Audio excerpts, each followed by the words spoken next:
Oh, these are mint, silly. Man, I haven't been in my office like this doing a talking head video in quite some time. I feel like I've been in the garage working on the Porsche and the Harley and the dirt bikes because the summer season here in Ontario, Canada is coming up, and that stuff takes priority numero uno. But I've been chatting with a lot of you in the DMs and through YouTube comments about being a freelance photographer. And I've been a freelance photographer for 7 years now. I think I'm coming on to 8 years. And this video is all about like what nobody tells you about being a freelance photographer. It's a video that I wish I kind of watched, or I had watched going into the industry, because I feel like there is missing links, and online it looks very glamorous and people are doing these lavish things and stuff like that, but to be completely honest, it's very lonely. You have to grind extremely hard, you have to put yourself out there, you have to produce your best work, and there's a lot of things I want to help out in this video for others watching that might help you out or give you maybe an aha moment that will help you in your career. So let's dive right into it. What's going on, homies? Welcome back to my YouTube channel. My name's Rob Anzit from Ontario, Canada, and today's all about being a freelance photographer, the advice, the 8 tips I kind of have written down on what I wrote, and seeing if I can help any of you. Some of you might not know me, but some of you might know me from being on the YouTube channel and seeing me on Instagram. But if you're new here, I am a full-time content creator. I also own a marketing agency, but before that, I used to do weddings. I did 5 years of weddings, shooting almost 3 weddings a weekend during the peak season in Canada, charging upwards of $7,500 for a day. And then the pandemic happened and I switched everything over to shooting product photography and helping brands grow their Instagram if they didn't have a presence online. And then it transitioned again to being a commercial photographer and shooting for brands. And now I am an influencer. It's kind of cool, but this is why I'm creating this video, because my stages have changed over time. And not to say that's a bad thing, it's actually a good thing, because I like evolving as a content creator or as an entrepreneur, and this is one way of doing it.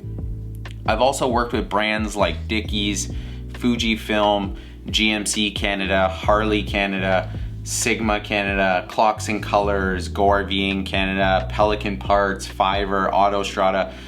These are just to name a few, so that it kind of, for your sake, you understand what I've done and who I've shot with, so that it gives me some credibility, I guess.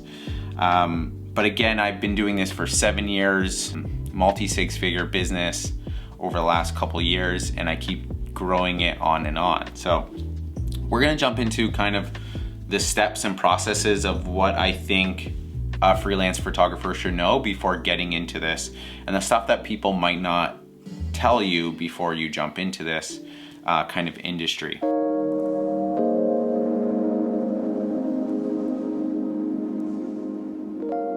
Chasing gear instead of chasing the opportunities. And again, I referenced some notes because I want to give this truthfully, and I don't want to go off the cuff, because I feel like there's so much value here for people to understand. But you don't need better gear.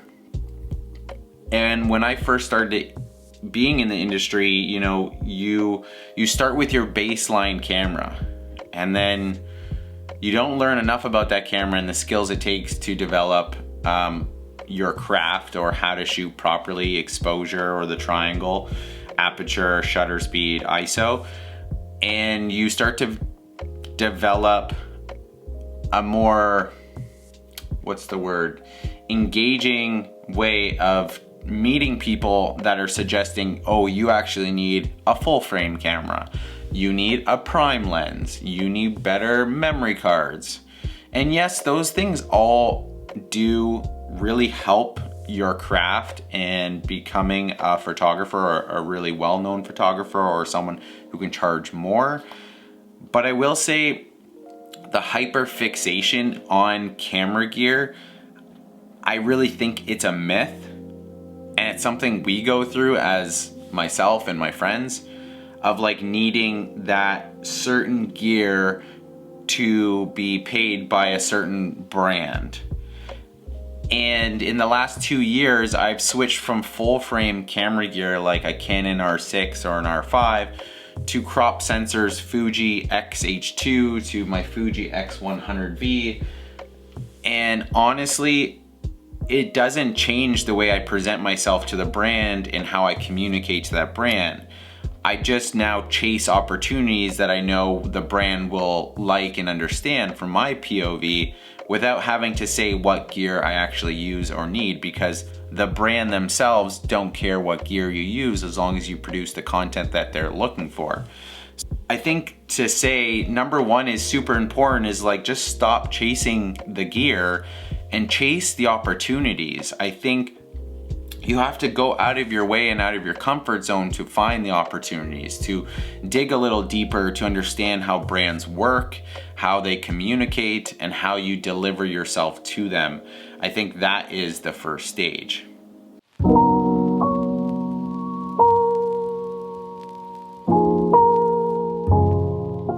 And this goes hand to hand to number two, is like your network is everything. Your network is your net worth. People hire people they know and trust. I think relationships matter more now to me than they did in the past. So get into the rooms and start meeting people, start shaking hands, start networking in a way that you show up in front of people and tell them what you do and ask them questions on how they made it and what they're doing, because you can learn something. So if there's meetups in your local area or events, I highly recommend signing up for them, because you're gonna learn something, you're gonna learn at least one thing going out and leaving your home than staying at your house and watching a YouTube video. I think there's more value in rooms where you find people that are already doing it and that are getting paid for what you want to do and want to accomplish than staying in your comfort zone. So go outside. I know it's coming from one passion. I went out of my comfort zone shooting an event called Dust to Dust in Utah. And now I am going to one of the coolest car events that I think I've ever dreamt about, is Pikes Peak. And if I didn't go to Dust to Dust, which was an event that I paid for myself to go, and I wanted to network and wanted to meet the right people who are shooting adventure content, I wouldn't have met some people that connected me to Pikes Peak and said, you should come, here's how to sign up, I can get you in. That wouldn't have all happened if I didn't network, put myself out there, shoot content, meet the right people, and move forward with what I want to accomplish.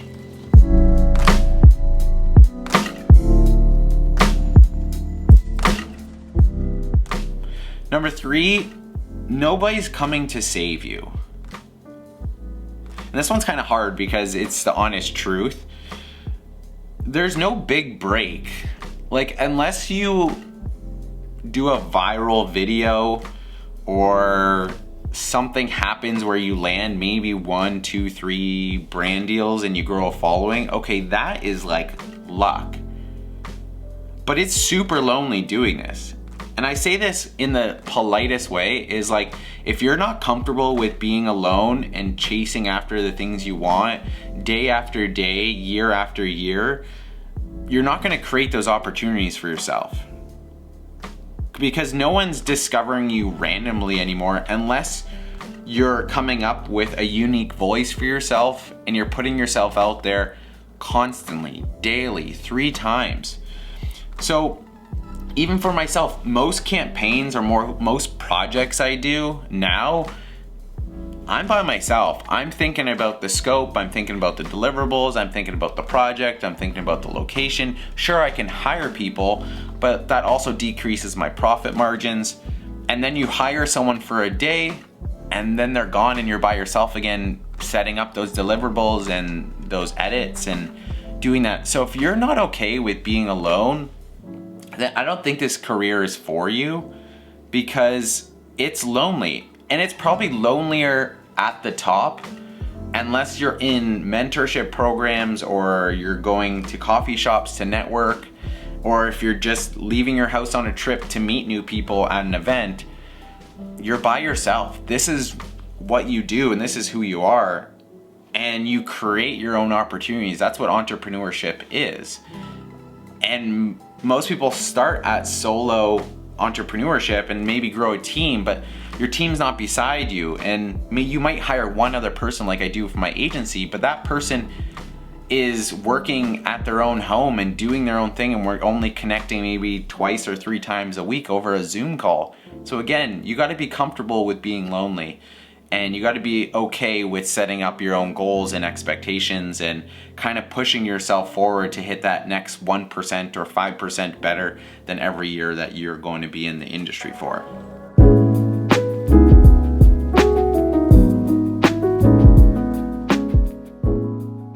Number 4 is shoot what you want to get hired for. Way in the past, and this goes way back, I started a company called Basic Builds, where I would interview car builders and go to car shows. And I wanted to do that. I wanted to do that so much. And back then I didn't get to meet YouTubers doing it full time and getting paid by brand deals. So it was extra lonely because I was producing all the content for free, shooting everything for free, posting it for free, and not really getting like AdSense or YouTube dollars or anything like that.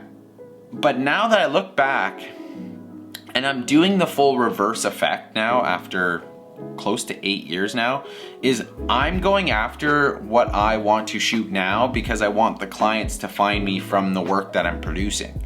So your portfolio should reflect your goals, like where you want to go. If you are getting like myself into the automotive adventure space, then I need to stop showcasing personal branding, real estate photos and portraits on my Instagram, because I'll keep getting those clients when I don't want them, right? So no one hands you the work you want unless you go after the work you want. And that's kind of hard too, because as I mentioned at the beginning, my career has changed so much. And the things that I'm interested in now, I wasn't interested in 5 years ago. Even for weddings, I was really interested because I liked people, I liked talking, I liked the fast pace of weddings. But after 5 years, I think I got burnt out. I think the expectations, and after shooting one wedding where the couples were like, we're done with photos, we just want to go party, and I totally get that. And then after they posted on Instagram being like, anyone have any good photos? Because our photographer is going to take a while. Like, just the industry completely changed the way I wanted to keep going in that field.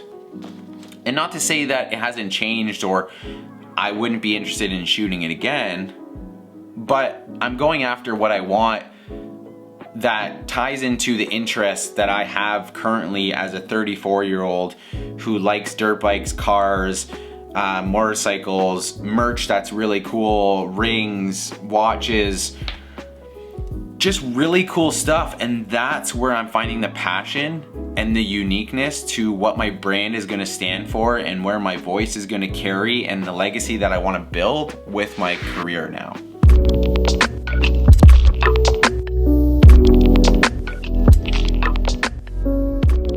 Number 5, there's going to be a lot of hate comments about this, but free work isn't bad, but dumb free work is. And I kind of wrote that out just because I think dumb free work is. I hear a lot of photographers and content creators being like, oh, I did so much free work and it got me nowhere. And then I asked, like, what was your goal with that free work? Like, did you have an end game or a game plan to use that work to pitch other brands? And they're like, no. Well, I was like, then it's dumb free work. Like, free work can help if you have a strategic plan in place. Like, sure, you should say no to free work that isn't moving you forward or isn't moving the needle for your business. And that's important to keep in mind that you should be intentional with your time. So there was a concept I thought of a long time ago, is the free to fee concept, or I got it from a buddy of mine in a mentorship. And free to fee means I'm gonna do something for free, but eventually it's gonna pay me a fee. So use the free work, and I do this still to this day after 7-8 years. Use the free work to help you progress to the fee, right? So think of it like this. If you're shooting something for free, you have a game plan or a timeline. So what am I shooting that I want a client to pay me for? How much time does it take to plan, prep, scout, hire models, shoot with models, editing, delivering that project? What is the gear I'm using? What is the gear that I can rent right now to like learn if I like that lens or something I want to purchase to save me money down the road? And then what are the pitching opportunities? So how do I use this content that I'm shooting for free to pitch a brand? And let me give you an example. If I'm shooting a Harley and an owner, and my idea is, okay, this is great. I want to shoot this content no matter what, every day, all day, because I love bikes, I love talking to owners. Okay, great. How can I convert that photo shoot or that video shoot to something that's gonna pay me? So now I think about, okay, what brands can I incorporate or pull from for this photo shoot that incorporates bikes and people? And there's a lot of brands out there that might need lifestyle content of, let's just say, leather jackets.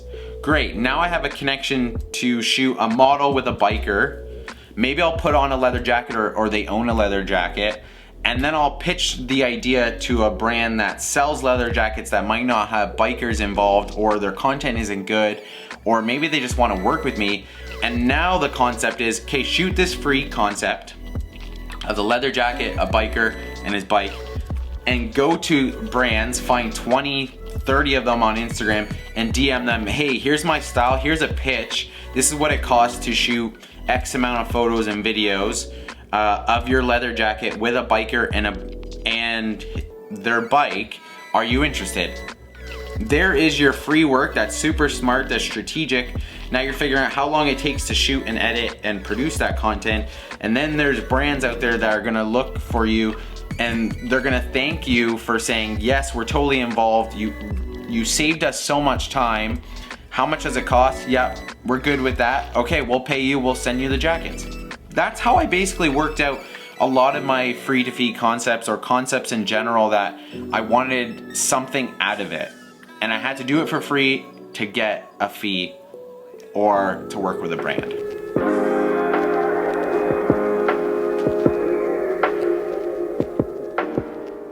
I think this next one is super important because it's not going anywhere and it's evolving so quickly, but social media is your portfolio now. I feel like a lot of brands that have DM'd me on Instagram are probably not even referencing my website. So I don't know if you need a website anymore if you're posting consistently on social media. And I think it's like, if it's not online, it doesn't exist. So if you want people to know who you are and what you do at a quick glance, and social media is that avenue, then start posting. Post consistently. Stop overthinking, because a photo you might think might flop, a brand might see him and say, this is the right person to work with. We need to put him on our roster for the next month to work with them and pay them. So the more you put out and the more it gets comfortable with your consistency, especially for photographers. But we're sitting on so much content that you could probably post like 3 photos, 5 photos a day. There's nothing wrong with that. I think if you're posting it and you want to stop overthinking, then remove the numbers. Stop looking at the metrics, stop looking at growth, stop looking at likes, comments, shares, all that stuff, and just post, because you're gonna be seen. Something is gonna hit. And if you're building an epic portfolio of content that you're inspired to shoot for free and you want that fee or that brand deal, you gotta post. You gotta post more now than ever. And if you can include your voice and your uniqueness to your content, that's an even better quick sell to a brand, because they'll want to work with you because they hear your voice compared to someone else that's posting the same photos with a better following maybe, and they're gonna eventually just go to them.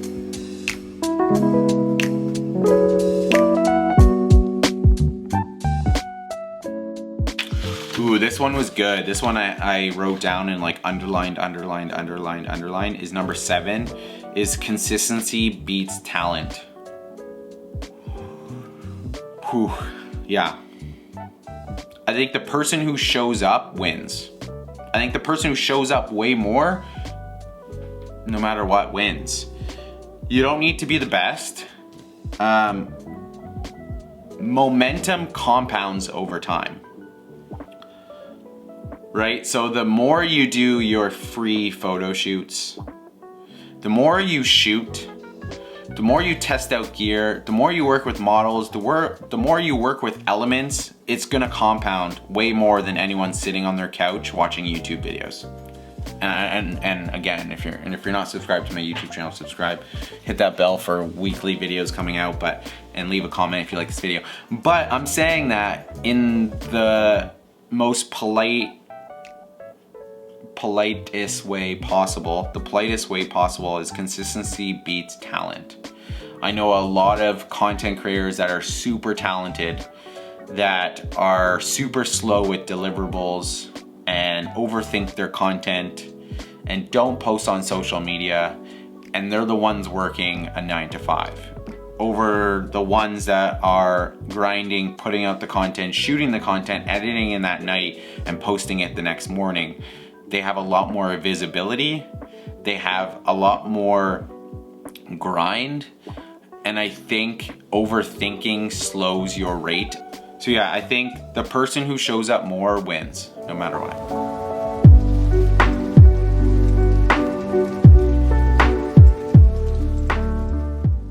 Number 8 is very interesting, and I only started to develop this craft of communication probably in the last 2 or 3 years of also networking with super high talented influencers in the industry, that they always taught me, learn how to communicate with a brand because it will help you close a higher deal or higher rate and leave them wanting more.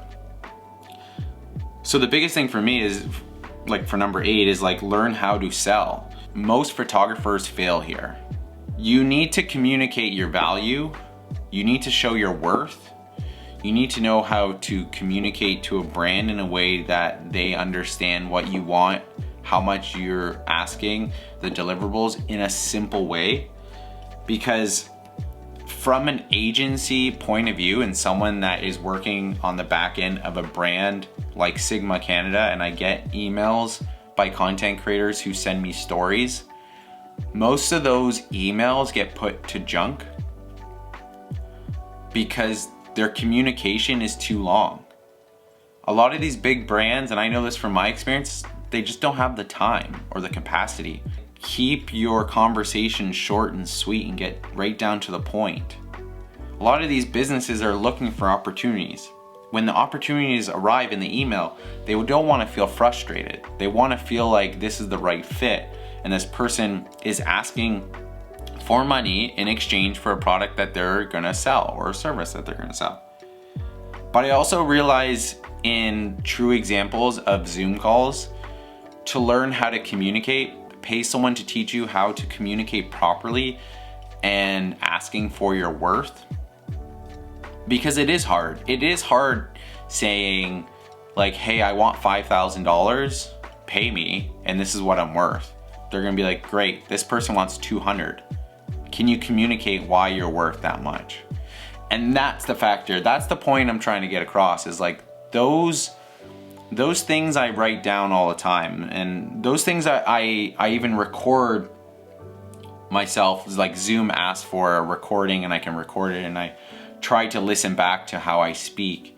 And it's super important to figure out like the moments of understanding when to listen and when to speak how to communicate that you understand what they're asking. And you don't have to answer things all in one Zoom call. You can leave it, breathe, think about it, and deliver in an email after the fact.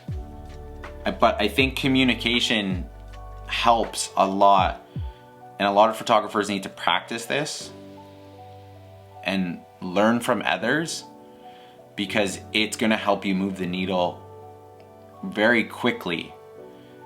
And I say by needle, I mean like asking for way more money than what you're expecting, and listening and asking the right questions to improve on your communication to grow your business.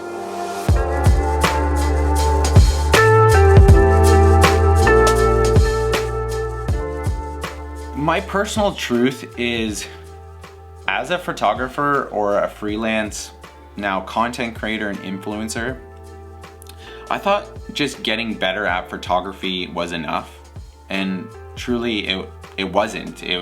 I learned a lot from getting out of my comfort zone. Booking a random flight ticket to an event to shoot it led me to opportunities that are paying me $10,000 for campaign projects. Or going out of my comfort zone to a networking event to meet people that inspire me, that are doing the things I want to do, and asking them the right questions. And having a great community that is open to talking and giving you advice. One big piece of advice is, if you look up to someone and you want to ask them a question, do not ask them, "Can I pick your brain?" Give them some value and treat them like a kind human being. Picking their brain to someone who is busy just comes across as rude, and you don't value their time. And I think that's the only thing I would say from my point of view in the DMs. If you want to learn something from someone else, give them maybe some value yourself. Ask them politely, "Hey, can we meet up for a coffee? I'd love to know more about this. And maybe they're willing to just give you advice or come out and meet for a coffee. But if you're willing to give them value as well, I'd exchange shooting some behind the scenes of your next photo shoot in exchange for some time at a coffee shop.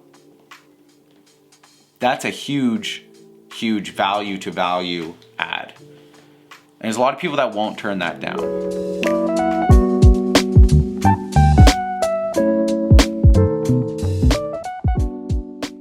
This was cool. I haven't done something like this where I just sit down and talk in a little bit, and I feel like I need to do more of this. But in closing thoughts, this is just something for my personal as well, is like closing thoughts. I didn't get lucky. I showed up in the right places and shook the right hands and introduced myself when there was a time to do it.